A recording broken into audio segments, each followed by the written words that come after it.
Ian, how you doing tonight? Doing well, doing well. I'm so glad we get this chance to talk. I'm just so looking forward to sharing your music with our future audience and the journey that you've been on with your music and your songwriting and your career. Because I think it's a great story that needs to be told, and I'm anxious to share it with people who visit our website. So, Ian, thank you for being here. I'm happy to be here. It's turning fall here in Seattle. It's been a hot, dry summer, and we're expecting a ton of rain this weekend, and I am really looking forward to it. Yeah, you know what? I'm in the Midwest, and I can't think of the last time we had rain. In all honesty, for maybe like the last 2 or 3 weeks, the grass is all yellowing, and it's been hot too for fall. It's been hot for us still in September. We haven't had rain since June. Wow, you're not joking about no rain. Oh my goodness. Wow. So that blows the whole, it rains all the time in Seattle right out the I window. always thought it did. It's not true. It's not true at all. Proved Everything's wrong this year in 2021. I want to bring our future audience in to introduce you formally.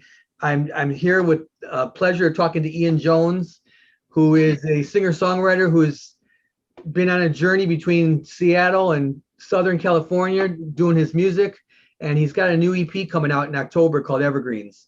And we're going to dig in and just talk about that a little bit and just about how you got to Evergreens from the beginning. We're going to kind of go back to the beginning of your career and learn a little bit about how you got to where you are right now. Sure. So I just was wondering if there's a point in your life that you could, point to as when you first found music to be something that was more than just listened to, something that you wanted to perform. Well, and it's funny because growing up, I joke a lot and I say that my babysitter was a record player. I learned really early on how to use the record player, and we had a ton of records. My parents were hippies. My dad was an English professor. My mom was an artist, and I grew up down near Mount Rainier, and I just listened to a lot of music, and I had all bases covered. My mom was into like more of the folk stuff, Beatles, James Taylor, Dylan, Joni Mitchell, Simon and Garfunkel, stuff like that. My dad was more of the country guy, and classical, so had well-rounded musical going everywhere. You know, it was probably listening to the Beatles when I would listen to things like Revolver or Yeah. Rubber Soul, and then Let It Be. Let It Be. The song Let It Be is one of my favorite songs ever. My mom's name is Mary, so maybe there's something there. But Yeah. and I guess I never really realized it because the few friends that I had growing up, music had the same effect on them. Now they didn't turn out to be musicians, but when you sit around and you could dig into records and listen to them over and over and over again, I think you think that everyone does that. Right. Right. And then you realize I had another friend growing up that it turns out like they didn't even have a radio in their house. Wow. He didn't really get to listen to music till junior high, and I was like, wow, Oh. this sucked, And so you don't realize that everyone doesn't have the same experience as you. Right. But I do remember jumping around with tennis rackets with my friend, pretending we were the Beatles. And I was always Paul playing my tennis racket left-handed. And I guess I was talking to someone the other day, and there are those kind of musicians where when you go to a party and there's a guitar or a piano, they'll just go over and grab it and be like, "Hey, look at me, let's play some songs." I was never, and to this day, I'm not that guy. I love to play, I love to perform. I generally work in my studio and play. And when I go play shows, I have gotten comfortable, obviously, doing that. But other than performing live on a stage, I'm generally not that guy. And we had the turntable and we had a piano. And I taught myself how to play piano. And I remember the first time I played one of my original songs for someone, I thought that they were going to laugh. And the opposite happened. They were like, "You didn't write that. wow, that's great. And I realized that you can play, and even if it's just for one person, and they can like it. And you know, I guess from there um, it's turned into something that I really respect the craft of songwriting. My dad told me once, he said, if you're going to do something, do it. Yeah. Don't mess around with it. If it's something that is as important as something like art, like he was a writer. He's like, don't mess around with it. Do it. Respect it and give it 1,000%, because it will pay you back. And being a songwriter and performer has totally paid me back. I can't tell you how many times over it's paid me back for everything that I put into it, financially, emotionally. Doesn't matter. I wouldn't trade it for the world. So from being a kid with a tennis racket to where I am now, I've always had this weird thought that I was going to be really good at this. And I've spent the last 30 years falling on my face, making mistakes and learning from them, and not giving up. And I think if you are as stubborn as I am and you can stick it out, eventually you're going to figure out what works. And I think now with the team that I've got, from Carrie and Wendy, all the way, you know, Jenny over in Austin, Jenny Finley, and the people here in Seattle, I feel like it's all starting to work. So I'm pretty excited. That's fantastic to hear. I mean, that's great because you have put in your, you know, the blood, sweat, and tears for all these years with your music. And I just feel like it takes one song sometimes to connect with everybody. It just takes one song, and that one song can change your whole career. So you're always writing, you're always working on your craft. And that one song heard by the right person can just change the whole perspective on things. Like you said, you know, first of all, you mentioned the feedback you get from people the first time you played a song and they didn't laugh, they loved it. You know, to going on in your career and playing for lots of different people, whether it be an audience or, you know, a producer or whoever it is, a friend, family, stranger. And you never know who's listening to you, especially with our world of internet anymore now with YouTube and all the social media. You never know who's going to hear one of your songs and just it strikes a chord and makes them want to take it to the, you just don't know. You think about movie soundtracks, you think about commercials, you think about TV shows, you think about just the stage, the songs, whatever it is, placement for, and someone connects, or it just rings with a radio DJ and all of a sudden there you are. So it's that 30-year journey that you've been on with your music is well worth it. And it sounds like it's just starting to click into a new level. Yeah, you know, people always joke about the 10,000 hours, and I have no idea how many more than that I put in. Yeah. And I was funny. I was joking with a friend of mine the other day who's a couple of years older than me, and he's been playing since the, you know, like the late 80s as well. And I said, you know, I think by now my wife would have thought I would have given it up and quit. You know, and we've been together almost 29 years, and I've been a musician the whole time. So it wasn't like I sprung this on her, you know? Sure. So, but, we laughed. He goes, yeah, my wife too. And I said, but honestly, Dan, his name's Danny, the guy I'm talking about. I said, I honestly feel like I'm just getting started. Yeah. Hey, that's a great place to be. That is a great place to be. It really is. So, you know, I've got a great producer who happens to be a dear friend of mine. We played together, and we're finally now working together, and we both laugh like, how come we didn't do this sooner? But you know, you can't go back and change time. So here we are, and I'm having a blast. Everything's turning out. Everything is far exceeding my expectations as far as the music goes. Like we did the Results Not Typical record, which was released literally the day before the whole world shut down. So that kind of sucked. Yeah. Yeah.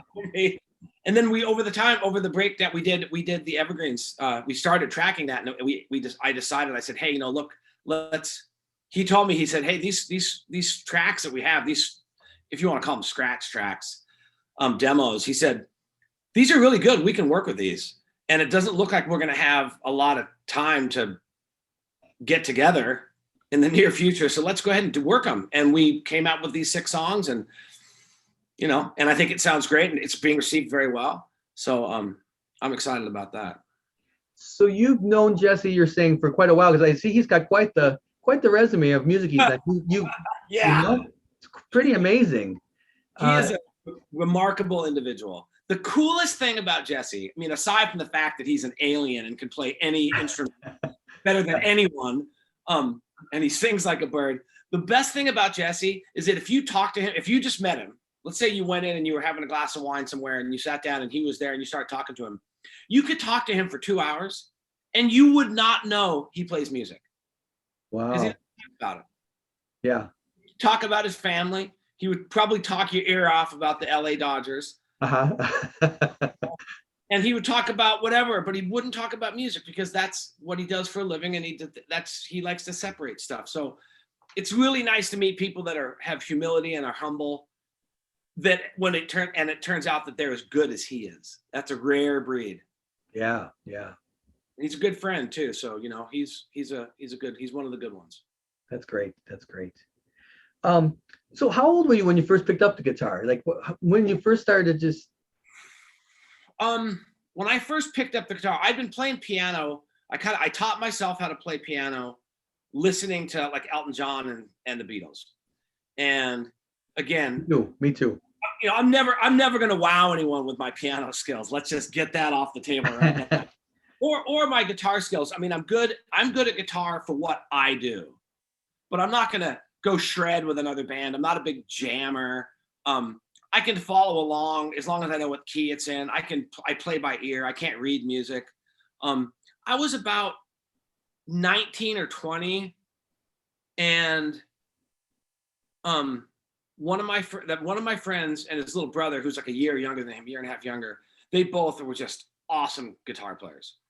And I had this just a piece of kindling classical guitar. And so Todd, his name's Todd Matthias, who's still a dear friend of mine. Still, he lives in Portland. He showed me a couple chords, and then his brother Jimmy taught me like the lick to anyway, it's a beginning to an REM song, and we loved REM. So we would like jam REM, like that herbal, like Fables of the Reconstruction stuff, yeah. Reckoning and stuff. We would jam out on that, and they would always come over and bring the guitars, and I would try to follow along, but I couldn't because I wasn't good enough, and the guitar was just terrible. And I finally got another guitar, and I was a closet player. I was teaching myself. I was figuring out. I think I probably figured out chords on accident, like a G or whatever. Right. But Todd showed me most of the first position chords. I didn't know anything about bar chords, and then I moved up to go to University of Washington, and I dropped out because I got really sick, and I started playing music. And I met this guy. I went to see a band play, and I fell in love with their guitar player. He was really like a cross between Jimmy Page meets Keith Richards meets Chuck Berry. I mean, he had this awesome tone, and he had that swagger, and he was good, but he was loose in that Pagey Richards sort of way. Yeah. Love it. I'm a huge Rolling Stones freak, especially that mid-70s stuff knocks me out. And so I was talking to him after the show, and I was thinking to myself, I got to get this guy to show me how to play guitar. And he was like, "Oh, I need a job." And I've been running my own construction company in one shape or form for the last 30 years. And I said, "Well, you can come work with me." I figured if I got him to come work with me, I could probably manipulate the situation and get some guitar lessons out of it. I like the way you think. Ian. We were painting a house, and I was like, "Man, I love the way you play guitar. You could, would you be interested in giving me a couple lessons?" He was like, "Yeah, come by the studio and jam." So we went by the studio. He had a couple pints, and he goes, "Show me what you know." So I sat down, and I was playing. At this point, I had an acoustic. It was like an old Yamaha or something, and I was playing him the stuff, and he goes, "You don't need lessons. You just need to practice." He goes, "So let's," and we started playing. We started jamming, and one day I was invited to. His name's Jeff Lorian. We're still great friends. He said, "Well, we got band practice. Why don't you stay and hang out?" So I stayed, and he goes, here, and he goes, hands me an electric guitar, and he goes, just strum along with us. The song's really easy. We're playing, and the lead singer didn't show up. And then I think he finally did, and he was there for a minute. He was kind of a prima donna. And I can say that he's no longer with us. I feel kind of bad, but it's true.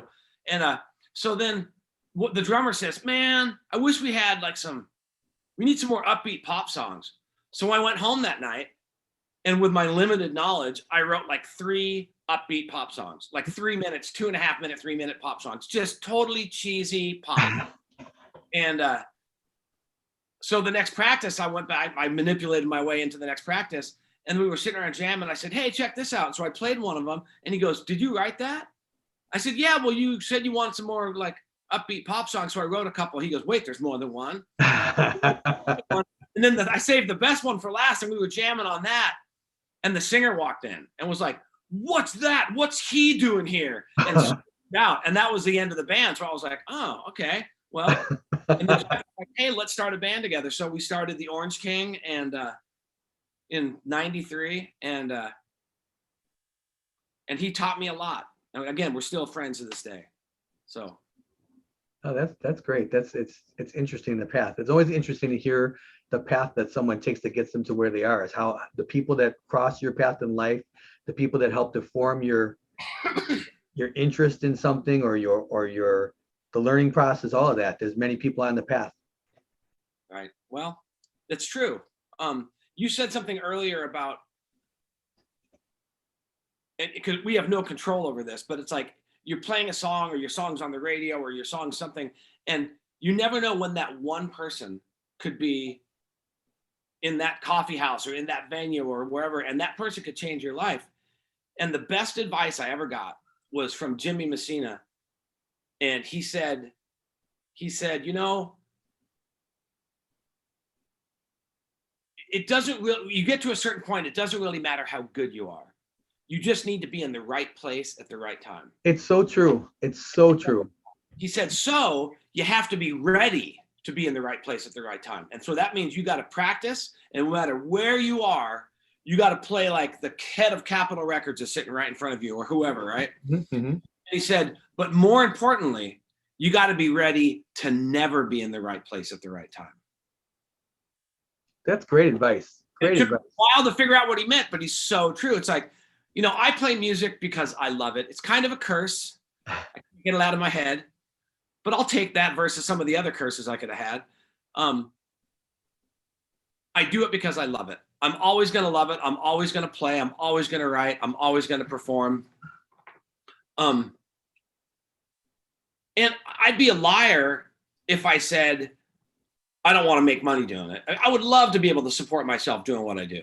I mean, that would almost feel like cheating in life, to do what you love and be able to make money at it. I mean, yeah, I've heard people say that. They're like, I can't believe that I get to do what I do and get paid for it. I almost feel bad. And I can see that. But, you know, if I go until I drop dead, whatever age, and I, you know, don't get that lucky break, it doesn't matter.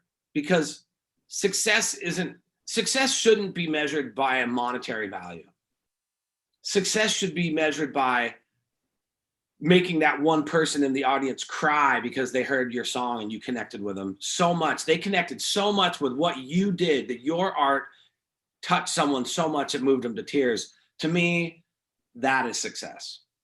Agreed. And I think too that sometimes when you let go of that thought that you want to monetize, or that you just enjoy the moment, that's when your music almost becomes its best. When you're not trying to force a moment, when you're not trying to force a song, when you're not trying to force, when you're not trying to force a song to happen, or to force something to take place at that moment, and you're just open to whatever happens. That's when you're loose enough to write your best song ever. That's when you're loose enough to connect with somebody. That's when you're loose enough that you're going to play well when the Ken of a Capital shows up. You know, that's when it's going to happen. Whenever I try to write something, it's a miserable failure. I don't see how people are like, oh, I'm a songwriter. It's like, okay, they're like, I'm going to sit down and write a song tonight. It's like, are you? Yeah. Are you going to be lucky enough that one's floating by and you're going to be there to grab it? Because that's how it works. Ask anyone who's written great songs. Yeah, maybe they can sit down and craft one, but every one of those people have woken up and been like, you know, light bulb going on. If they're like, yes, that's it, and they figure it out, and then they go back to sleep. You know, Keith Richards did that, and you know, or you're just there, and the whole thing just comes to you in 15 minutes. The Right. arrangement, all the lyrics, all the melodies. So it's happened to me more times than I can count. And it's when you're not trying, but when you're trying, it's hard. You can't force the song. And I've tried that too. I'm an amateur songwriter. I'm not pursuing my music. I'm in the music industry. I've always worked jobs in the music industry, but on the side for many, many years, I've always written. And I finally just learned, I mean, I'm not playing for audiences. The songs are on paper and in my head. I mean, I do play them, but not for audiences. I once in a blue moon. But, you know, the big thing I just realized just this summer, after having to reset in 2020, right? You have some time off to just kind of think about things as we reset during the pandemic. And I realized that I was trying to force a song. And I thought everything I tried to ever do, it had to become a song. Why not just jot down 5 lyrics and sing a melody and put it away and come back to it. I started recording everything I did, put it away, bring it out later on. And that it freed me to say, this doesn't ever have to become a song. It doesn't have to. But if it does, that's great. There's no rules. That's the beautiful thing. I'm Yep. teaching my kids that. And my son, who's 10, he'll be 11 in 2 weeks. He'll be doing something. He'll go, "Hey, Dad, is this right?" And I'm like, "Well, there is no wrong. That's the beauty of music. If it sounds good, it's right. If it sounds bad, it's probably jazz." But you know, no, you know, it's there. But there, I go, there is no. You're right. There's absolutely no wrong combination of notes. There's nothing. You can't. Yeah, you can't do it wrong. I've played with guys that were serious theory nerds who would disagree with you. They'd be like, "Well, you're an E major, so you have to go to here." It's like, no. Check that at the door. I don't have to go anywhere. I'll tell you where I'm going to go. I'm going to go where it feels good and what sounds good. And you know, in that same vein of what you're saying, Ian, I always have felt that when you do mix the chords up and don't go where it's expected to go, that I do that on purpose because I'm always worried I'm going to sound like someone else. I'm always worried that I'm accidentally, because I listen to a lot of music. You know, I almost stopped listening to music for a while because I was afraid that I was going to accidentally, I would never intentionally take someone else's melody, but I've always worried that would happen. And so I almost stopped listening to new music or even the classics. And I just stopped. And so then, and with that happened, I write chords that don't line up, and I think they sound good together. I mean, I'm not saying I'm a great songwriter. I'm just saying I like where they go, especially in the bridge of a song. I always like to make the bridge really mix it up, and I don't follow that, you know, the music theory, the 1-5-1-4-5-1 all the time. It gets too boring, I think. It was funny you say that. I was when Harvest Moon came out. Love it. I was love that record. I was like, shut up, beginning to end. This is such, and I listened to it. I just beat it to death. And then one of my friends was like, "Hey, you got to stop listening to Neil Young because you're totally copying him." Stuff, and they're like, "Dude, stop listening to Harvest Moon. The record's already been done. You don't need to redo it." And I was like, rats. So, but he was an influence on you at that time when you were listening to it, and it's hard to help that not pick up that feeling. That is a fantastic album. And actually, I don't know if you ever heard this, but he had thought of his trilogy of those albums. Of course, Harvest, you know, Harvest Moon. But then he released one more that I don't know if people always connected to that trilogy to be the third album, was Prairie Wind. I don't know if you're familiar with that record. I'm not. I'm familiar with the songs, some of the songs, but not. Yeah, it was called Prairie Wind. But he said that in his press that was the third album of what he wrote in that trilogy. And I love Harvest Moon. I love Harvest Moon. Song for song. Yeah. So, but let's talk about Ian Jones here. Let me, but that's so true. I mean, but you see how when you write like that, it is. I've always tried to go out of my way to not sound like someone else, and that's why my chords are different. So to go on one more thing to go off that, sure, I don't know if you're familiar, if you've listened to the last record, the Results Not Typical record. This is my third solo record. Evergreens is my third solo record as a solo artist. It's about my 14th record overall. And my first record was called Piano Songs Volume 1. I wrote that when my dad was dying, and it probably saved my life. And well, I recorded it. I didn't, because it's what it is. It's 20 years of piano songs. And so, and it's funny because the album name results, or Piano Songs Volume 1, it almost implies there's going to be a Volume 2. Right. So I better get to writing. But on the next record, on The Results Not Typical, there's one song that's piano based. And that song is called She Is Lost. And I was sitting at the piano and I was playing, and I probably had a couple glasses of wine, because that's I'm sure that's what happened. I wasn't paying attention to what I was doing. And I put my hands down on a chord, but instead of like playing like I think it was like a B flat, or something, instead of having the B flat and the bass. Anyway, the upper chord was different than the lower chord. It was a total mistake, but it sounded like, it stopped me in my tracks. And I was like, luckily my hands were still on the keys. And I was like, what is that? And the entire song came in 15 minutes. Wow. That's awesome. That's awesome. Purely a mistake. And it's such a powerful song. It's got strings on it, and it just really is. It's one of my favorite songs on the record. I promise to go back to that. I promise to go back to that. I'm jotting that down. I promise to go back and listen to that. She Is Lost. And I'll off the air, I'll tell you what it's about. Yeah, that sounds great. And then when you listen to it, you'll go, yep, I totally get it. So, well, going back to your point about mistakes, there are no mistakes. So that chord was not a mistake. That chord was meant to be, because it built a song. Happy cosmic interlude. Absolutely. Absolutely. So you talk about Neil Young as being one person that like really at that point in life inspired your music, because you felt your friend said that you start to sound like him for a moment at that time. Who else has it been? You mentioned some of your parents' records that they listened to. What about in recent years as you continue to record? I was very fortunate to have someone in my life who was really deep into the music industry. And he came to me once and he said, hey, I like your style, I like your stuff. I like how you write. Who's your favorite person? Like, what can I do to help? Who do you love? And I said, I love the Beatles. And he gave me, keyword is gave, didn't charge.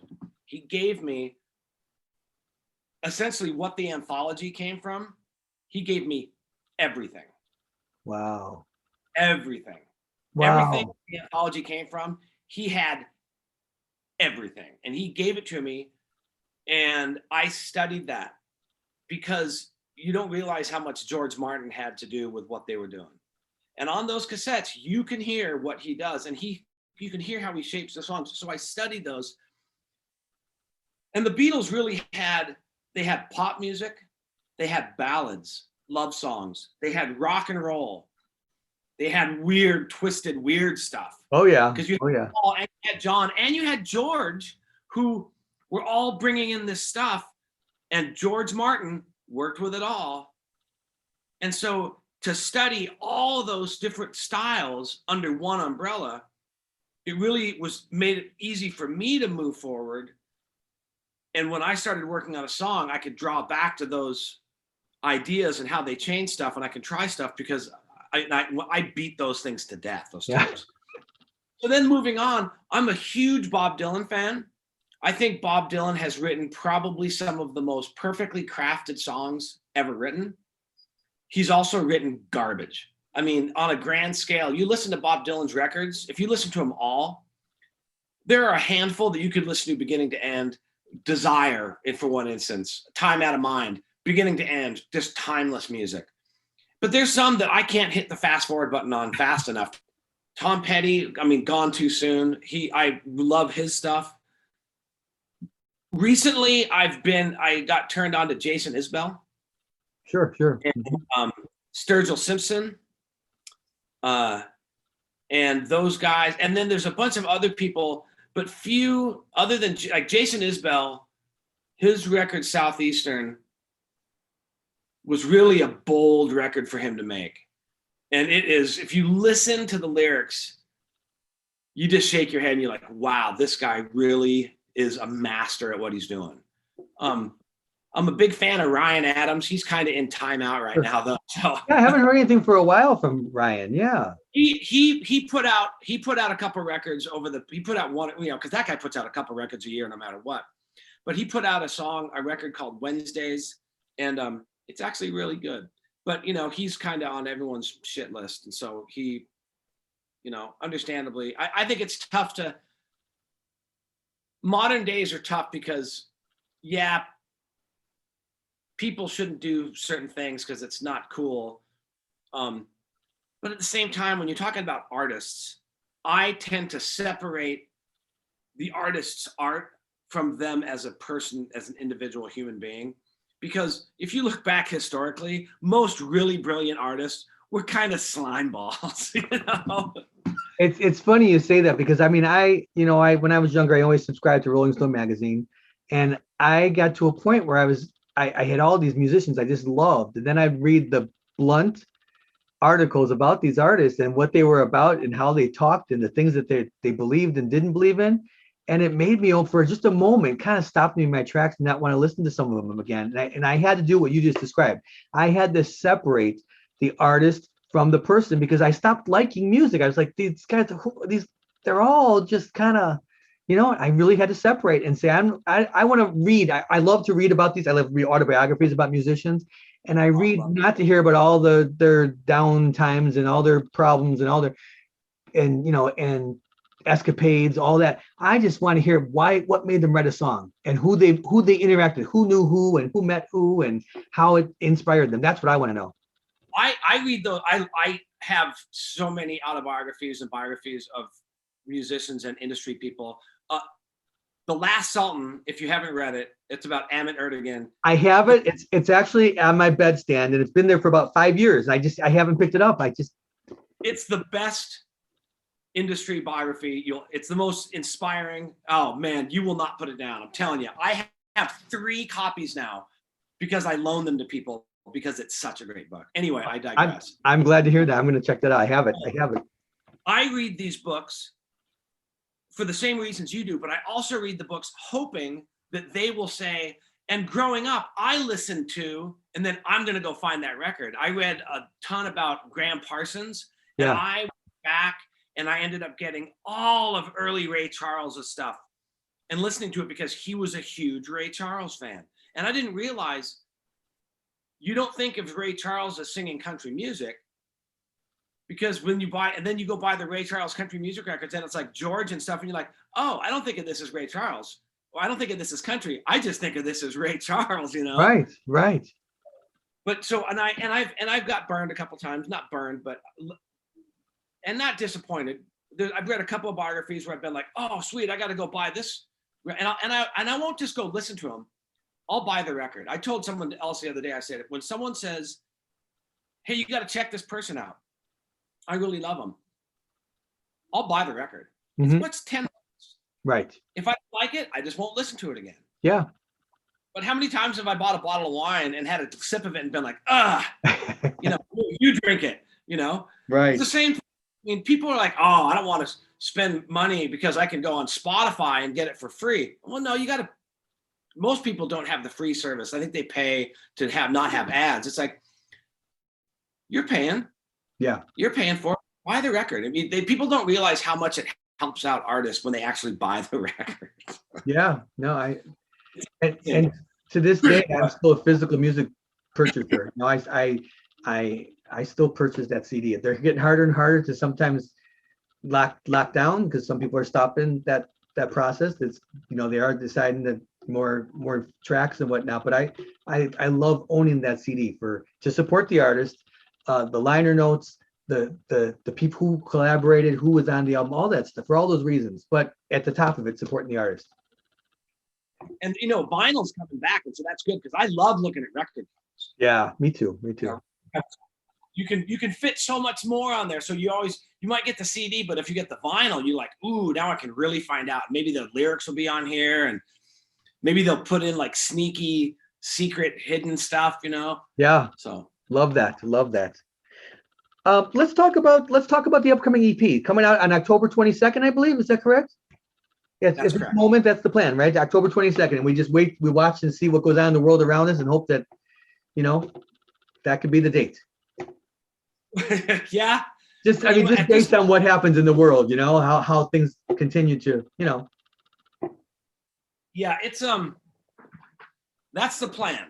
The plan is October 22nd, and I believe we had the song Evergreens was released a couple weeks ago on the 18th of last month. And I believe that coming up here on the 20th, we have our second single is going to be released, which is Liars, Criminals, Beggars, and Thieves, which is it's about politicians. It's not about one side or the other. It's right. just flat out written about politicians. And it took about 20 years to write that song. I'm not going to lie. It's one of the ones that was just like a tick burn in my side. It wouldn't go away. And then before the election last year, I told Jesse, I said, dude, we started playing it. And he said, man, this is a good song. I said, we really should finish this because it's super poignant to right now. Yeah. And so we culled down about 16 verses and about 9 bridges to 4 verses and 2 bridges. That's really neat because, a lot of times you hear about people saying we pared down 50 songs to 10 songs, but you don't always hear that. You don't always hear, we wrote 16 verses for this song. We picked the best 3. You don't always hear about that, but that happens in a song too, sometimes you pick a lot of verses that fit that. We did it in such a way. I mean, I am by no means a political person. I try to not I don't wear my politics. I don't wear my religion on my sleeve. Mm-hmm. What I believe, it's my own personal belief and my own personal right to do whatever I want. Sure. And I'm not going to try to force my beliefs on anyone. That being said, this song it's about politics. It's not a protest song so much as it's just a statement about this is what politics are like. And I think if you listen to it, no matter what side you're on, you can go, yeah, those dirty SOP, Yeah. And in that thing, we thought, well, how are we going to do it? And the chorus or the hook of the song really lends itself to being, if you had a great Bob Dylan impersonation voice, you could sing it and it would sound like a Dylan song. But we also wanted it to kind of sound like a Tom Petty sort of thing, which I think we pulled off. And we specifically didn't use a Rickenbacker 12-string because then it would have sounded like Roger McGuinn and the Byrds. So I got to tell you, I was going to ask you if it was okay if I just tell you what I heard when I heard that song. I heard a little bit of the Byrds. I did hear a little bit of the Byrds, just a little bit. And I heard a little bit of Elvis Costello. Just a little bit. Oh, really? Yeah. Oh, man, thank you. Yeah. I definitely. Yeah. When I heard that song, really and truly, the style, not the melody and a specific song, but just the style, a little bit Elvis Costello like, and a little bit when you said the Byrds, a little bit, Right. So we tried to pull that off, and I think we pulled it off magnificently. Yeah. The cool thing is that now with my band, the project, it's me, it's Ian Jones, but when I play, it's Ian Jones and the Living Room All-Stars. Oh, neat. And the band is great. These guys are all in their late 20s, early 30s. They're all trained, Berkeley guys and right. conservative guys. And they've all been playing together since they were like 13. So I should go buy a lottery ticket because I'm so lucky to play with you guys. And we all get along famously. And as good as Liars, Criminals, Beggars, and Thieves sounds on the record, it sounds better live because we came up with a guitar lick that defines the song that's not on the record. And I almost wish we could re-record it because it's so awesome. But we'll just wait for the live thing for that. There'll be a live version of it somewhere. Well, let me ask you a question about that because I was reading a little bit about, where you're going with things. And it sounded almost as if these songs could be a precursor to your next full length. And will any of these songs go on to that full length at all? Or will it be the next full length project be strictly brand new songs after that? No, next full length record is we have 12 songs picked out for it. And a handful of those are new. And a handful of those are, like I said, this was like my 14th record. There's a handful of records that I did that, maybe there's 10 people in the world that have a copy. And if it plays, because I probably printed it on some crappy homemade CD maker, the quality of the recording is terrible. The production's terrible. The songs are awesome. And I've come a long way as a player and definitely as a vocalist. And, you know, no matter how old the song is, it's always new to the person who's never heard it before. Very true. Very true. Yeah. So really, I've got a back catalog. I mean, if I wanted to, I could probably make 3 or 4 records right now and never write another song. But I say 12 songs, I should say 13, because last week I wrote a new song. And again, it came in like 20 minutes and it's upbeat. I wrote it more with the band in mind. And it's kind of a barn burner, and it's a little bit of step away from the sound that is of the last 2 records. I think the new one will be a little bit more electric guitar centric, but there's definitely going to be acoustic ballads on it. And again, these last 2 were done in Ojai, California with Jesse. This time, Jesse's going to fly up here, and me and my band are going to record it, and he's going to produce it, and then he's going to take the tracks down to California and mix them, and then do whatever he wants to them, you know? Which is great, because I mean, as I listened to Evergreens and to your story, leaving your hometown to go down to California was a difficult decision to make, to leave the comfort of your hometown and go down there. And now it sounds like you're finding a way to have that more of that balance, to be between California and spend some good time in Seattle, staying in Seattle, you know? Yeah. So Seattle's changed a lot. And I always say, if I won the lottery, first thing I do is buy a house in Santa Barbara. Not because I want to live in Santa Barbara. It's because I want to have a house in Santa Barbara, because it's one of my favorite places in the world. Now, that being said, I've never been to the French Riviera. I probably would like that too. But, as far as that goes, I mean, it's a great place, the great music. It's close enough to LA that it's within striking distance, I like to say, of LA. I lived in LA as well. And I'll go back there to play. In fact, I probably will. I'll probably go down and play for Wendy and those guys at some point, when it's safe, when it's not on fire. But yeah, you're right. It was, and leaving Washington for California wasn't a terribly hard decision. It was scary. And I know a lot of people that don't take that jump and move away from their home and their comfort, because it is very comfortable to be in a place where not just the people, but I go up into the mountains. I know every single edible plant. I know every single predator. I know every single I could survive up in the mountains indefinitely, no problem. Yeah. You go down to California, they got scorpions and snakes, and I mean, I wouldn't know the first plant I could eat. I wouldn't make it very long. It's a foreign land. It's a foreign land. Exactly, it's a foreign land. So it's scary to do, but I was really excited to do it. I didn't realize until I had been down there for a while. I mean, here I am in this place that's like paradise. Pretty girls everywhere, beautiful beaches. Never gets cold. Never gets too hot. Right. Great culture, great art. People are super nice. Water's warm. But I start to miss things like getting my winter jackets out. I miss seeing Mount Rainier. I miss seeing the mountains covered with snow on a clear day in November. I miss the Puget Sound and walking on the beach with my jacket up. Yeah. It's so cold, but you're warm in a coat and you got a hot cup of coffee. There's all these things. And I miss my friends.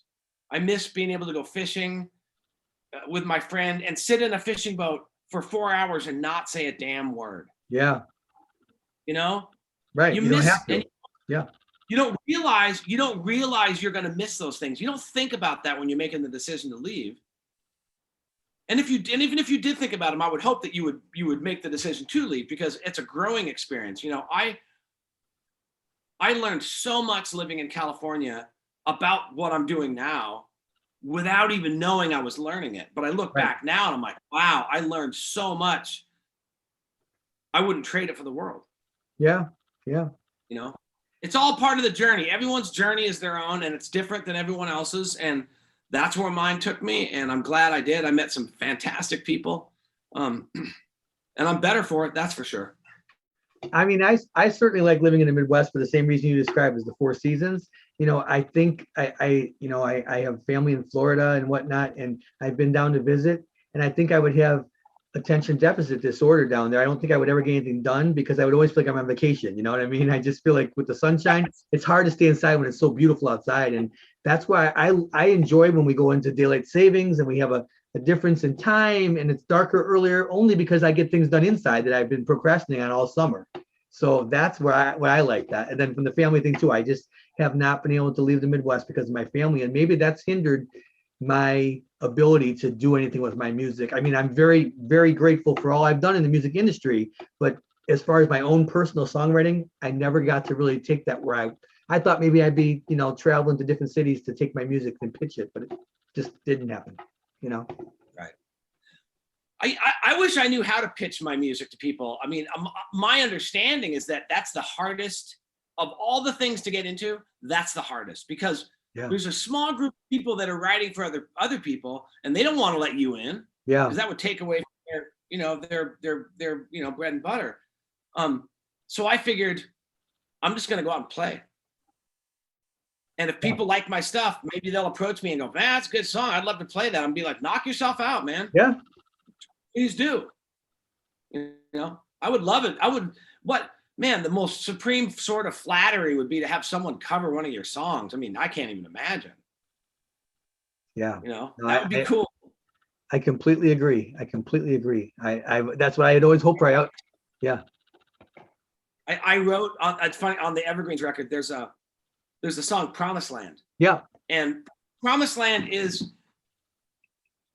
to a certain extent, very autobiographical. There's most of the stuff in that song actually happened to me. And it's a kind of a chronological order of in 3 minutes of what I've done and where I've been. But there's a couple, I wrote that song almost specifically with Kenny Chesney singing it in mind. And that might sound crazy, but I can see him singing that song and killing it. But how do you get it in front of him? It's one, and I'll sing it. I love that song. It's a really good song. People love it. They dance to it. It's got some fun lines. The band plays it real well. But honestly, it's like there are certain things. I have certain songs that I've written with a specific singer in mind. And then when I sing it, I always kind of feel like I'm letting myself down because I don't sound like the guy who I had in mind. But that's okay. But it's always so neat to watch when someone else wrote a song for another person, whether, and to hear the actual songwriter in their own voice, their voice may be way different than the person that actually made the song famous. But such a neat thing. There's a movie called Bluebird, about the Bluebird Cafe. I don't know if you're familiar with with the movie, but it was a documentary, and it's really, really well done. And it was so neat to sit there and watch this movie with Garth Brooks singing a song and having the songwriter of his song sitting there with him at the Bluebird playing guitar and singing a verse or two himself. And his voice, he's an older man, and he may have wrote it 40 years ago, and he's playing it, and it brought me to tears. It brought me to tears to hear this guy thinking I'm sitting next to Garth Brooks singing this song that I helped to make Garth who he was, because it's one of the big ones for Garth, and I thought, wow, just neat to hear. His voice was gravelly and it was very different than the way that Garth polished the song, but he wrote it, and that was really cool to see. I was doing a thing with Jim Messina in Santa Barbara, and this was right around 2000, and he brought in this gal, and of course, as soon as I thought of it, I can't remember her name, but she had written some songs that, like, I think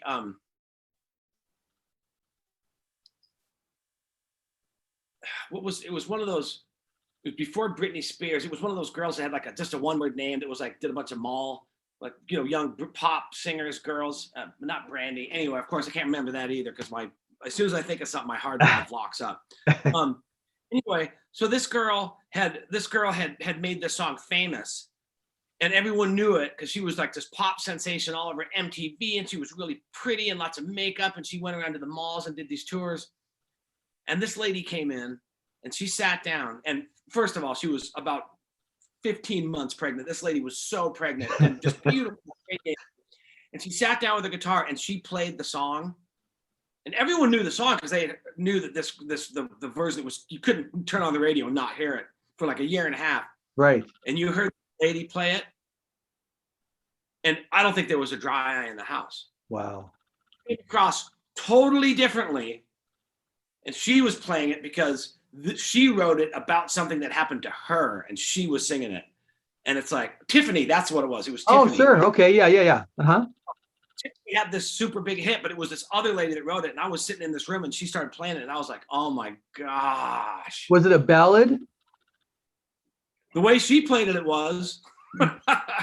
I just remember she had a song called Could Have Been that was more of a ballad. Could have been. I think Tiffany made it into a pop song. Okay. But this was like, she played it like a ballad and it just ripped everyone's guts out, you know? Yeah. And that's, again, that's so cool, you know?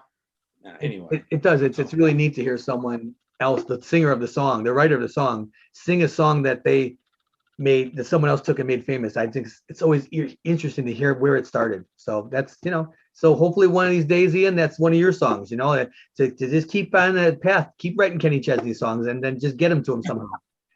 Got to figure it out. Yeah. Again, like I said, if it never happens, it's not a big deal, but it's fun to, you know, that line of the John Lennon song, you know, you may say I'm a dreamer, but I'm not the only one. It's like, yeah, it's okay to dream. It's okay to have totally unrealistic, super exorbitant goals and dreams. You know, why not? What's the point? If you don't, what, you know, yeah, I dream about touring the world and I dream about, you know, it would be great if, you know, if you could make a living playing music, because there really is no limit to what you can make financially playing music. Right. If you're smart, or if it doesn't go up your nose or you don't sit around driving Bentleys all the time, you know? Yeah, that's right. If you're conservative, if you're a good business person, you know, you could pretty much do whatever you wanted to do. And that's you know, oh, hey, I would love to have a house with a swimming pool someday. You know, it's not the loftiest goal, but that's an expensive thing. And it would be nice to be able to do that and to be able to say, yeah, because I wrote this song that Kenny Chesney sings and I just go to the bank and cash checks. I mean, that would be a cool thing, right? I mean, yeah, it'd be amazing. It'd be amazing. It'd be amazing. And so it's okay. And I think it's okay to dream that way. And it's okay my wife gets mad at me every once in a while because I tell my son, I'm like, oh, wouldn't it be great if you did this? And then he turns around and he's like, Mom, are we going to do this? And she's like, what are you filling his head with? I'm like, sorry. But you know, Ian, this is how I put it into perspective. Everybody that got somewhere in the music business or in any, whatever their craft is or their trade, they had to be a dreamer. I know there are some, we talk about breaks and being in the right place at the right time and all that stuff. But so many of these people, when you hear their stories, they had to be persistent and they had to dream because it would not have happened. It would not have happened in many cases. There are some that, yes, you know, it's just good timing and they were talented and the right person heard it. But there are so many situations where countless bands and solo artists were turned down by record labels all around the top 5, top 6 labels all turned them down. And they went back around again. And that's when someone signed them after being turned down. Now, if they took all those, you know, letters of just, you know, disregard, the rejection letters, couldn't think of what I want to say, the rejection letters, and they took those seriously, they'd be selling real estate or they'd be selling shoes or they would be a limo driver. Not wrong with any of those careers, but they wouldn't have been doing what they set out to do. Right. So that's why you got to dream. You have to work hard. You have to be able to work hard. You know, I wake up every day at 5:30. And I make coffee and I go to work. I have a construction company that finances my bad music habit. And I work my butt off all day. And then and fortunately on days like today, I get to come home a little early, take a shower so I don't look like a bum. and do stuff like this. And then I'm a dad, and I hang out with my kids and my wife, and I make dinner. I love to cook. And then I come out here and I work sometimes till 12, 1 in the morning. We had rehearsal last night. I didn't go to bed till 2. Woke up at 5:30. Yeah. And it's all because, well, now it's almost become a habit because I've been doing it for so long. But it's hard work. And you know, maybe you can become successful if you're lucky without working hard, but I don't really know anyone who's really successful that didn't work their butt off. Yeah. You know, Yeah, I bet you Bill Gates was a dreamer. I bet you Steve Jobs was a dreamer. absolutely. Absolutely. They were. I bet they never thought in their wildest dreams they'd get to where they got. But Yep. I bet they were dreaming. And they worked hard, and they were smart. And they probably also got really lucky. But there had to be something there. There had to be something. They had to have something, that it factor, that product, that whatever, that concept, that idea. But if it stayed in their brain and they didn't dream about getting it out to the world, there would be no Apple. There would be no Microsoft. You know, the world would be a different place, that's for sure. Without sure Microsoft and Apple, yeah, living in a completely different. Hey, maybe we wouldn't have Spotify and. You never know. You never know. Boy, you never know. Going back to Evergreens for a second, to the song Evergreens, I saw you have a video on YouTube for it that I watched, and I love the VHS concept of putting the VHS player in the VCR. I love that. That's awesome. And as I watched that video, I really did understand why Seattle, why your surroundings, why it's so beautiful. Wow. Yeah, in the video, those are my favorite places. You know, not the empty warehouse, but every other place. Yeah. Yeah. You know? And the empty warehouse was an idea of like, hey, what is the most lonesome, lonely visual thing that we can come up with, that we can do? I mean, and we have no idea how to make videos. I'm not a videographer, but it was like, here's this song. My buddy James, who does make videos, but he's like, he quote unquote produced it, but it's like, it was my idea. I'm like, hey, let's do this thing. Let's do a thing of me in a totally empty warehouse, because that should get across the loneliness. Yeah. Then we'll just show B-roll of my favorite places up in the woods, the mountains, the Evergreens, the lakes where I fish. And my son actually shot some of the B-roll on my phone. It was kind of cool. And I think it came across pretty good. I think it came across great. I was going to tell you, I love the video. I think it looks very well produced. I love that the timing on the bottom, that showing like to give it that home video feel, and that whole, and the footage and the landscape. I just felt it was really, really well produced. Really. Thank you. I thought it turned out, again, exceeded my expectations. Something to be proud of. James Gertie, the guy who produced it and did the shooting for it, his idea, because he really liked having it look kind of like Super 8 or like VHS with the numbers and stuff on it. Yeah, it was I love his that. idea. He goes, at the very end, he goes, hey, I've got an idea. He goes, do you have a VCR? And I was like, no, but I could probably find one. I went to thrift stores. I couldn't find a VCR. It gets harder and harder, I borrowed one from a buddy of mine. He goes, get a VCR and then take an old VHS tape and put a sticker on, and somehow write Evergreens on it. Yeah. Ian Evergreens. And then take a video of you putting it in the thing and pushing play. And then we'll start and I was like, dude, that's brilliant. It really is. I love it. I love it. Only the older, the kids are going to be like, what's he doing? What's that? Yeah. That's okay. We're old. I don't mind. Well, even like records and cassette tapes that all lost. I was a music teacher for a while there and taught classroom music, and I would bring these things, and some of these kids had never seen a record. Some of these kids had never seen, we're talking like kindergarten to 8th grade, recent years. They'd never seen a record. They'd never seen a cassette tape. I'd bring in the 8 tracks. I'd bring in the 78. I'd bring in everything. There you go. Look at that. What is that thing? Is that a cassette? That's what I went through. This was my old band, the Orange King. We did a analog. We recorded the 2-inch, mixed it to 1/4 inch, and then went right to tape. So this never touched digital. Yeah, see? 3 songs. We used to sell cassettes. Kids are like, "What's that?" Well, I mean, here you go too with it. I bought a Tascam for my recording, and my Tascam was a cassette Tascam. It wasn't a CD. It wasn't a DAT. It wasn't a chip. It was the old Tascam 4-track with the cassette in it. That was what I bought. Oh, So there you go. yeah. Sequencing of the album. How difficult, or how much? I don't want to say how difficult, but how much time do you put into deciding how you want the order of the songs to be? Like thinking about, does that play into the factor of that EP, and with your full length too, of course, of how you sequence the track order? Okay, I'm going to be completely honest with you. Historically, I am the worst person to make any decisions about anything. I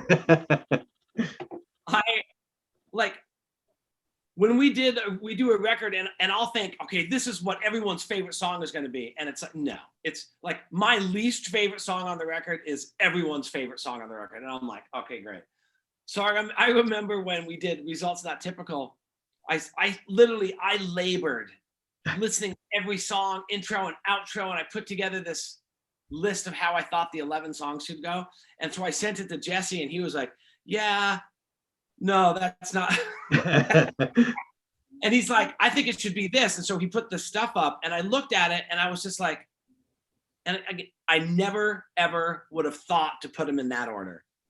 And I said, okay, but what about this? And he goes, no, I'm pretty sure this is the order, because at the time he was on tour playing pedal steel with Lucas Nelson. And he goes, I've been listening to this record every single day for the last 3 months.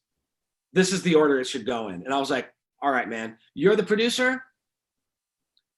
And that's the thing. It's like, I learned when I did my piano record, when my dad was sick, I went out in search of a real producer.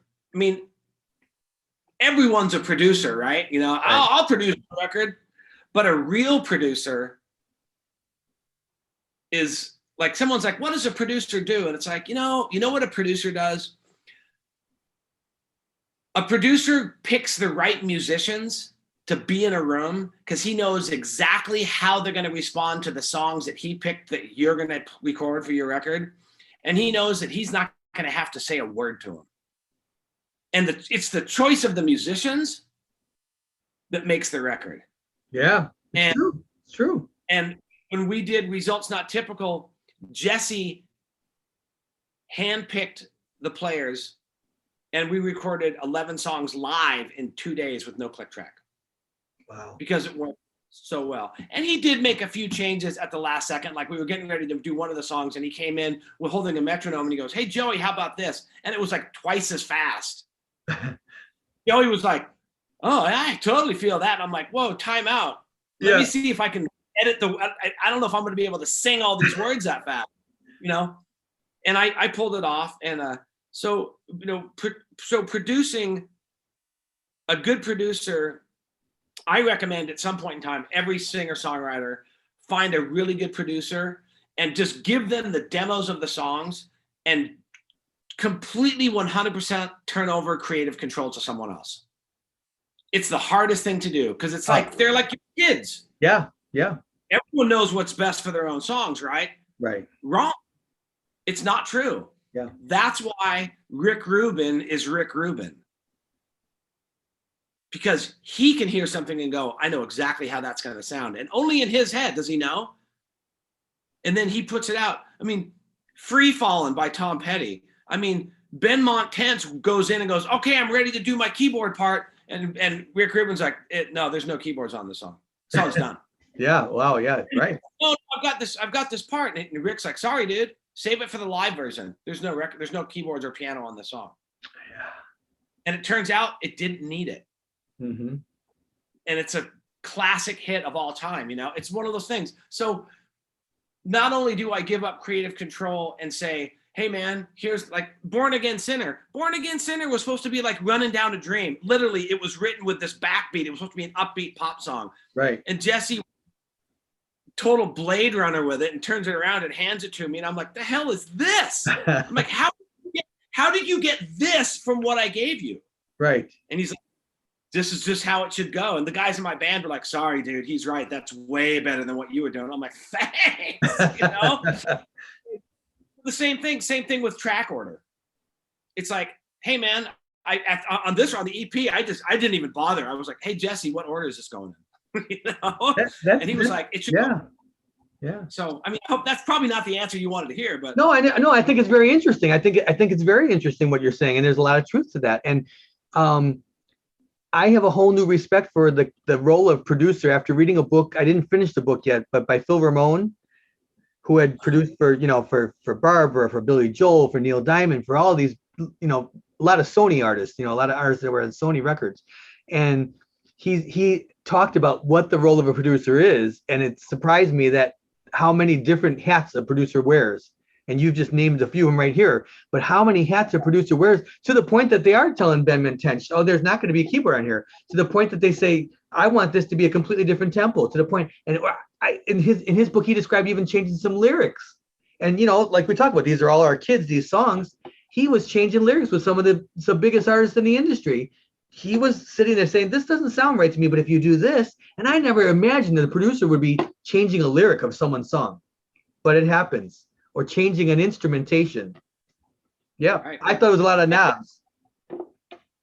No, and that's part of it as well. But most of the producers that I know, they can turn the knobs. They can, but they have an engineer that they're used to working with, and they're a team. They're like a fine working machine. Yeah. The engineer knows where they want to have all the mics placed.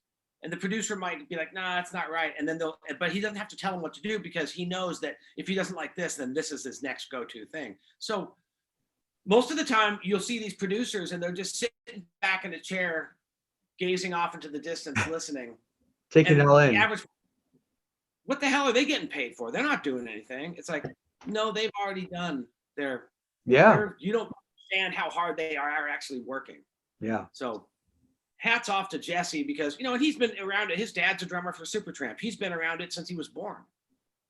So it's not a mystery why he's so good at it. Right. And I also think there's a blood thing. It's like, or he was abducted by aliens and replaced with a duplicate person who's just that good, because he really is that good. And it's, I just shake my head and hope that someday I can, be close to that good. But I'm a different role. I'm a songwriter. It's a different role. Yeah, that's right. So, you have your different strengths. You each have different strengths. You have as a songwriter, he as a producer. It's okay to know that. It's very important to know what you're good at and what you're not good at, and then let that other person who's good at it delegate and let them do their thing. It's important. I've talked to so many different musicians who have said the same thing, that when the people that were handpicked for the studio musicians for an album or for a recording session, when they come in, they just feel so much more at ease when they find the right people, and they let them, and they're not afraid to let them say, how about this guitar riff? And these people would tell me that some of their best songs were built because the musicians were so good that they made suggestions that stuck to the recording. I'm reading Booker T. Jones's biography right now. That'd be a good one. And he talks about being in the studio, and when the right guys are in the studio, it just works. Yeah. And it's and on the likewise, when the wrong guys are in the studio, it's impossible to work. It's a big impact either way, right? Make or break an album. Yeah. You talked about favorite songs or least favorite songs, and what the fans' philosophy is versus yours. What would be your favorite song on the album? And I thought maybe would you be able to play it for us on your EP? Yeah, Evergreens is a great song. I really like it. It's probably my favorite song on the record. Hallelujah is also a favorite. Hallelujah. Yeah, I don't know. I'll play Evergreens for you if you want. I'm gonna close the shield on my camera here so that they don't have to look at my ugly mug while you're playing. I want my audience in the future to focus on you and not. So you're gonna see my screen go black for a moment here.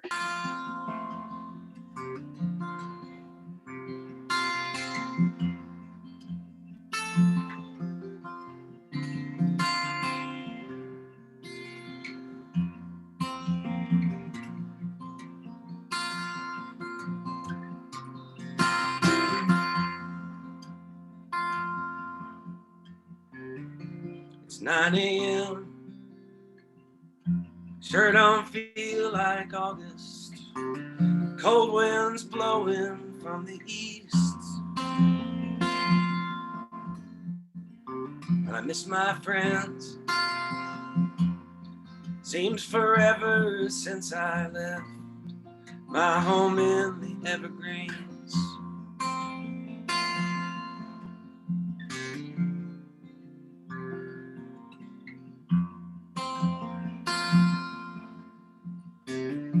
Now the day I left, my past so sure it said itself.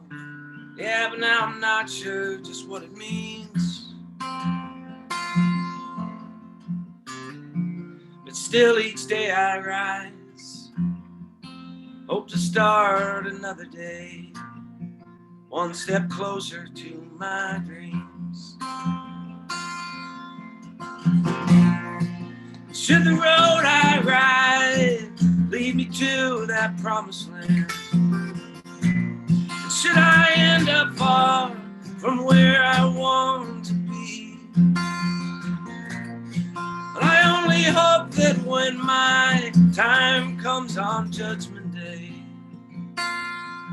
that judge goes easy on me.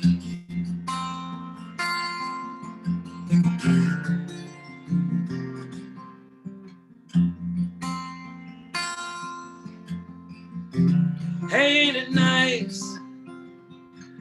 Another day down here in paradise. Yeah, but is this where I want to be? I take a good look around, notice that my guard's gone down. The price of happiness, it ain't free. Yeah, and should the road I ride lead me to that promised land? And should I end up far from where I want to be? Well, I only hope that when my time comes on Judgment Day, that judge goes easy on me.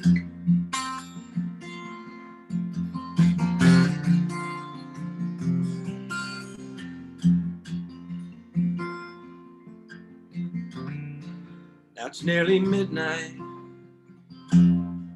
early mid-September. The red wine has got the best of me. And here I sit again. I still miss my friends. They're in the Evergreens.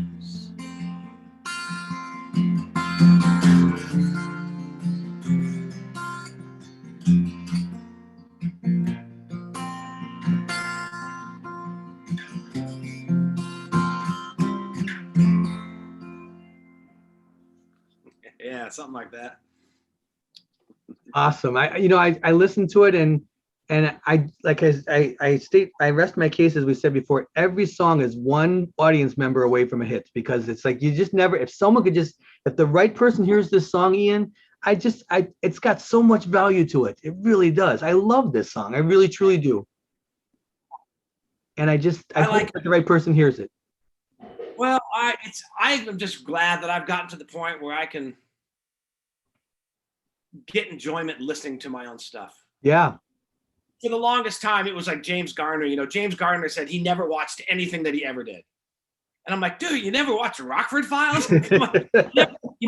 Once he filmed something, he never watched it ever again. And for a while, I still have a hard time going back and listening to some of those other records, especially now that I have something to gauge it against. But that's part of growing, you know. That's part of getting better and being a professional. And but I'm happy that I can put this record in and I can listen to it and feel good about it, you know. That's an important thing, and it's so true, because there are so many people who say that they do not listen to their own music. They can't. I mean, so many famous people that are out there, people that you and I listen to, that I know Linda Ronstadt has said she never watches any of her appearances. She doesn't, never listens to her voice.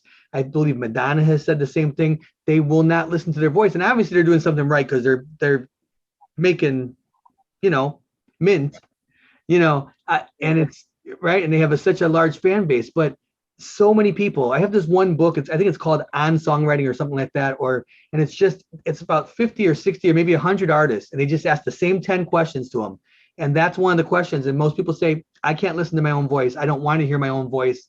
And there are all these very successful musicians in the industry. And there's something about, some people we don't like our own, I don't like my own speaking voice. If I hear myself speaking, when I'll go back and play this, I'll hear my speaking voice and say, so let alone a speaking voice, let alone a singing voice, we're very critical of ourselves. So it's great you've come to a place where you can hear your music and enjoy it. That's a great place to be. Well, I go back and watch video to critique, and as a tool. Because ultimately, when we get on stage and we're performing, we're entertainers. And like early on, like you can't see it now, but I've got a huge mirror in my studio, and this goes all the way back. Again, one of the books I read, I was reading about Motown, and Berry Gordy had mirrors and everything, and his whole thing was, hey, open your eyes when you're performing. People want to see your eyes, and open your eyes. Look in that mirror when you're practicing, because if you can stand to watch yourself, chances are other people can stand to watch you. That's great advice. And if you're watching yourself and you're wincing, then do something else. And it's true. So I watch video because every once in a while I have to realize, I have a friend of mine, he's part of the team. He's a videographer and photographer. His name's Justin Rennie. Great guy. He came to me just recently after one of the shows because we haven't played in so long. Yeah. Right. So we get up there and he's like, hey, open your eyes. He goes, you're closing your eyes a lot. And I'm like, well, but he goes, I know. I'm just telling you, open your eyes. And I'm like, all right. And then I go back and look, and I'm like, oh my gosh, yeah. I'm like this. I'm like. So, he's right. So move around over, that whole thing, over accentuate on stage, because you think you're doing crazy stuff, but then when you watch the video, it looks like you're still standing straight up with a steel rod shoved down your back. You're like, I could have sworn I was jumping around. It's like, no, you were just standing there. It's like, Then you see guys like Mick Jagger and you're like, what? Or David Bowie. And you're like, wow. Yeah. Okay. No wonder they're such stars. I mean, Mick Jagger's like 900 years old and he still got a six pack and can boogie around like a 20-year-old. Yeah. Something, huh? Hard to believe. I was, one of my notes I wanted to share with you about your live performance videos. I went on YouTube and just tried to watch a few things, just, in my preparation to talk to you, and saw your video from Siglio Sellers where you did the song Have Mercy. And I was going to compliment you on your stage presence. I just really felt like you have a good stage presence as you sat there. It's we always know as singers or songwriters that we're not always going to have a captive room where everyone's going to be just intently staring at us and listening. And sometimes we like that. There's just a little bit of background noise, and the stage presence that you had in that room, I thought was just, it made me want to say to you, can you see yourself like doing any work in Nashville? Like, that was something I always wanted to do. I didn't know if I wanted to be specifically the country genre. I wasn't sure what I wanted. I always felt like I wrote country songs, but I wrote a lot of ballads. But like the Bluebird Cafe, I go back to that again. I could see you sitting there at the Bluebird Cafe with the guitar player on the right and the left, and sitting there in a stool playing for them. Even if it's, I know it's going to be hard to secure a spot at the Bluebird, but how about they do their singer nights and that's how so many of those people started. They just were songwriters who went there and sang one song. It's a long distance to go for one song, but that's how maybe you get yourself in front of that Ken at Capitol. And that's what the stories I heard in that movie. I'll tell you, that's in the works right now. I'm glad to hear it. Because I really would love to see that happen for you. I'm working with Jenny Finlay out of Austin, Texas. She works with like guys like James McMurtry and guys. Yeah, like sure. And before the pandemic, I was going to be going to Nashville and Austin for residencies. Great. And then that all got squished. So, I've got 1 trillion frequent flyer miles, and I told her I will fly out and play one show and fly home, and I will have not one issue with it. That's good. Let's get it set up. I am very confident that I could sit on stage with the Bluebird with anyone on the planet and hold my own. That's where I'm that confident. Well, you came across that way in watching that video, and you might say, oh, well, I've got this video you guys see or that video, but I saw this video, and I was like, just a really good stage presence. And I could see you doing that. I could see you doing that. And maybe you got it in the works. That's great. Well, keep your fingers crossed for me, because it just, if enough people will it to happen, maybe it'll happen. I really hope it does happen for you. The only thing is that right now, I don't even know if the Bluebird's open right now. I think they opened and I think they closed back up. Oh, did they? Yeah, I think it's something like that. And also, right now it's, like I reached out to a list. I was given a list of national booking agents, and I put together an introduction email, and I sent it out knowing full well that every single one of them was going to say no. Because right now they can't even get their biggest artist shows. It's so hard right now. And I understand that. And the thing about this is that it kind of goes back to, I'm going to be doing this till I die. I'm in no hurry. Yeah. I'll make another record. And I'm going to be working with Wendy now for, I think, pretty much permanently. We had a talk today, and I'm like, even though this campaign's going to run out, I love working with her. She's like, I'm on the team. I'm on board. That's awesome. She's an awesome woman. Yes. Yeah, and so I'm excited. When it does come to that, again, you got to be in the right place at the right time. Well, you can play little places up in Seattle, but being in the right place at the right time is definitely a higher probability of being in that place if you're in Nashville than if you're in Seattle, or if you're in Austin or New York or wherever. So I'll do it, and I look forward to doing it. Not so much because I hope I get discovered, but because it's part of the adventure. Yeah. Very true. Yeah. Part of the adventure. And I've toured all over the country. I mean, before I got married, when I still lived in LA, I lived in my van. I mean, I was on the road all the time. So yeah, I'm not a stranger to driving around and playing in different places. It's a little different now because I got kids and I'm older. I appreciate it a lot more. I could tell you that. Yeah. And it means a lot more. Because of people like you who, I'm terrible at taking compliments, but I'm getting better at it. But it's, it's genuine. It's genuine. And when enough people say nice things like that, you finally convince yourself, hey, I must be doing something right. I teach vocal lessons, and parents are always trying to, I'm the same way with compliments. I can't take compliments. I always say, well, I'm glad to be somewhere on the journey with that student. They'll say, oh, you helped them get the part in the play, or you helped them do this. And, and I say, I'm glad to be somewhere in that journey, because first of all, I can't take all the credit because they met me halfway with their talents. Second of all, I don't know how to take compliments either. And I always say, I'm glad to be somewhere on their journey is what I always say. But someone else taught me, just say thank you. Right. Just, if someone would throw us a compliment, say thank you and be done with it, and just appreciate that compliment. And it's the tough lesson for me to learn. I haven't learned it yet. I always make excuses for my own self. Oh, well, this person had something to do with this or that person. I was told once, someone gave me a compliment, and then I said something. And then the person who was next to me pulled me aside and said, hey, next time someone gives you a compliment, take it. Don't deflect. It's rude. And I was like, what? They're like, yeah, it's rude. I just watched you basically insult someone who was trying to be nice to you. And I was like, was it rude? He goes, I thought it was. And I was like, dang, he put it like that. I'm sorry. Right. It changes the perspective of how you, think about that. And at the end, I was like, thank you for telling me that. Yeah. Because I've been doing it forever. So I don't know.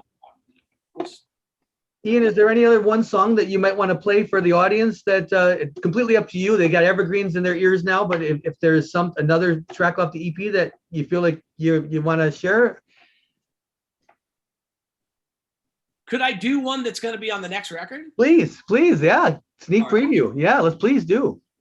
So as I'm getting my other guitar up, I'll tell you a little bit about this. So this song, I had a dream. Literally, this is a true story. I had a dream, and I woke up, and then I tried to get back into the dream. I tried to fall back asleep and get back into the dream because I wanted to see what would happen. Yeah. And of course, that doesn't work.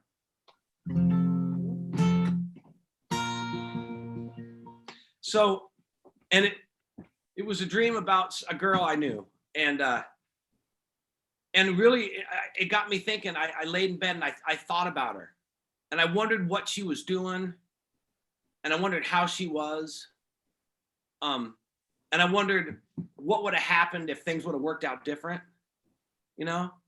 Yeah.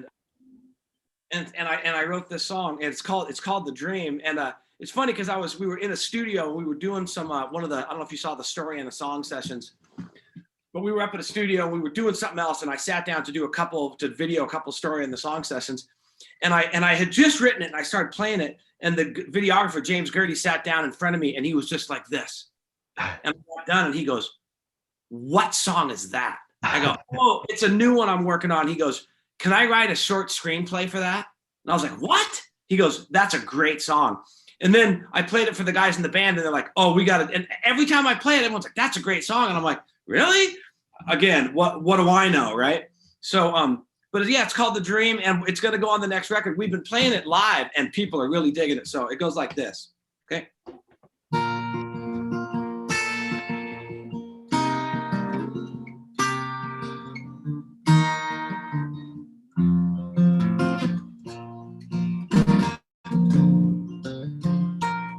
I had a dream, she was golden, one eye blue, green, and one brown. The stars were bright and the moon was high, and she laid me down. Her hair was soft, it felt like silk on my skin. Her laugh was music to my ears. I dreamt of our long life together, and happiness through the years. As luck would have it, it was just a dream, a glimpse into what might have been. There are times when I still think of her, but I wake up alone again.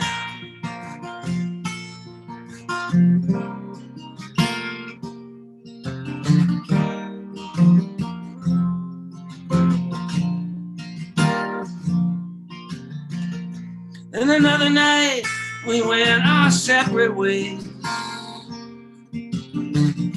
her down a path that wasn't mine. Often wonder where she is these days,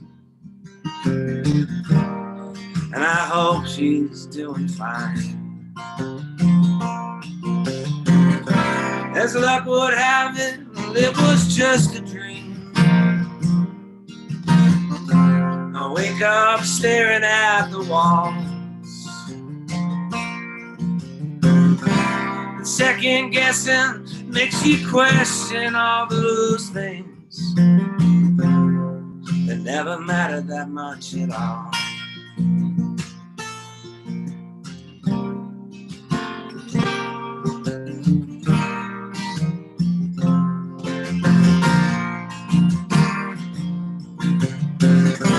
As luck would have it, it was just a dream. I wonder if I'll ever have that dream again. And despite all that's happening, turns out I'm happy right where I am.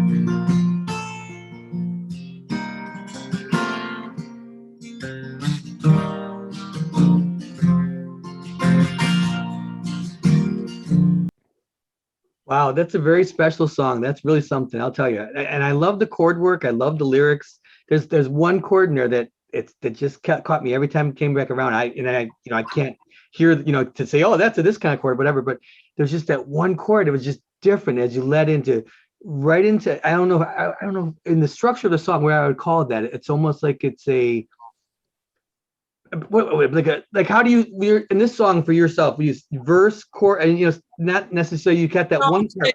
Verse, and then That chord right there. I love that chord right there. It's basically everything is it's like a I don't see again I don't it's I do so many capos. It's basically like a G fingering, and then you do an A minor fingering, but then you come back to the major. Right. I love that. I just love that chord progression. That's really neat. I would call that the bridge, I guess. But I guess because you came back to it twice, I was afraid to call it a bridge, but that's how I interpret it too. It was, because you come back to it. Chorus, bridge, middle. It doesn't matter. It's a song, right? However you structure, we said, doesn't really matter. But like if we were going to call it something, I guess, like you said, I felt it was a bridge too. But you revisit the bridge, which is again cool because it mixes things up a little bit. Right. I'm sure someone would correct me and tell me I'm wrong, but that's fine. As long as you and I both know what it is. That's right. That's right. I'm just going to ask you, what's the best way for people to hear your music, to really, people through social media, through websites? What's the best way that they'll find you most of the time? Well, it's funny that there was a time when websites were an absolute must-have, and I do have a website, and the website is ianjonesmusic.com. Okay. So, and of course, on the website, on the bottom, there's all the little symbols for all the social media. Click on those right there. But I was lucky enough to pretty much get Ian Jones Seattle for everything. So YouTube, Ian Jones Seattle. Instagram, Ian Jones Seattle. Spotify, Ian Jones Seattle. Twitter, which I don't use very much, Ian Jones Seattle. And believe it or not, I got TikTok, Ian Jones Seattle. However, there's nothing there yet. I was told I had to do that. And again, James and I hired a social media person, and she's managing all the social media now because I just don't have time. Her name's Michaela. She's great. Her and James they're both, they're younger. They're just, go-getters. And the thing is, create 100 TikTok posts and then post them all at once. Oh. Or get 100 made and then post 3 a week or 2 a day or something, because then the algorithms will pick it up and kick you out there. I don't understand that stuff. So I'm like, yes, okay. I just shake my head and say, yes, yeah. So yeah, Ian Jones Seattle is where everything is, and we're trying to post, like we just played Vashon Island last Friday night, and Saturday morning Justin put up some stuff from that show. So there's brand new live video from that, and for the week before we played Slim's Last Chance Saloon in South Seattle. It reminds me of Nashville East. It's Celeste and her husband own it. It's a great barbecue place. They have killer chili. They've been on Driver's Dine-ins. Okay. Oh, wow. But they haven't, during the summer, they have an outdoor stage on a flatbed truck and picnic tables. And it's just remarkably cool. And everything closes down at 6 o'clock because you're down in the industrial district. So they can play music loud as they want till midnight outside. And he posted some video from that. So yeah,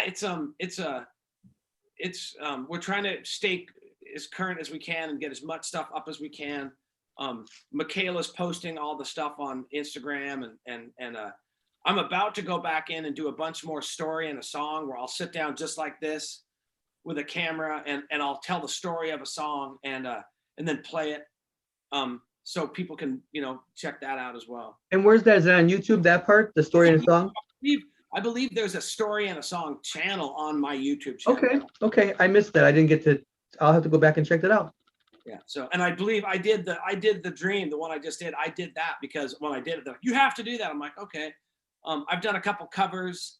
I didn't know Chris Christopherson's song, and I'll probably do some more covers. And I'll, again, because people like stories and they want to hear what stuff's about. And then I do a lot of storytelling at the shows live. I try to engage people, and they tend to listen more if they think they are going to hear something that they know about. So the trick is to not tell the same story over and over again for the same song. But on that, so You know, I don't want it to be rehearsed. I don't want it to be like a shtick. I want it to Right. just be, you know, I've seen a lot of Bruce Springsteen stuff, and he's the same way. He loves to tell stories, but he never tells the same story twice. You know, Yeah. so Yeah. anyway, like that. So Well, I just want to remind our future audience here to be sure to check out Evergreens when it comes out in October 22nd. Brand new EP from Ian Jones. And, you know, I thank you for being so generous with your time today and spending this time with us to talk about your music, to talk about your career, talk about your live music, everything that's happening. It sounds like it's all moving in the right direction. And I just it's a thrill and an honor to talk to you and wish you the best of success as you push forward here. well, I appreciate you taking the time to have me.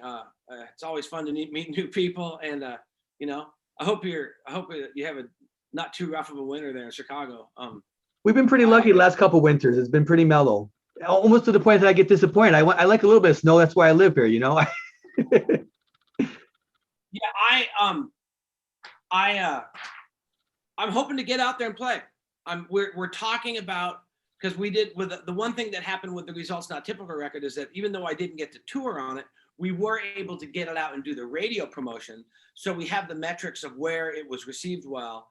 And so we're looking at, you know, up in your neck of the woods and like, you know, the Northeast, it did really well. So when we can get out safely and play, then I'm definitely going to look into that. So I would love to come up, and if I ever get up to Chicago, I'll, you know. Absolutely. It'd be great to hear your music live and to get to meet you in person. That'd be wonderful. I'd be glad to show you around the city a little bit. I'm a suburban boy, but I'd love to drive into the city and meet up with you. You know. All right, perfect. That's great. So, well, thank you so much again for your time, and all the best to you as you move forward here. Well, I appreciate it. Thanks for enjoying the music. Thank you so much. Take care. Bye. Do. Bye-bye.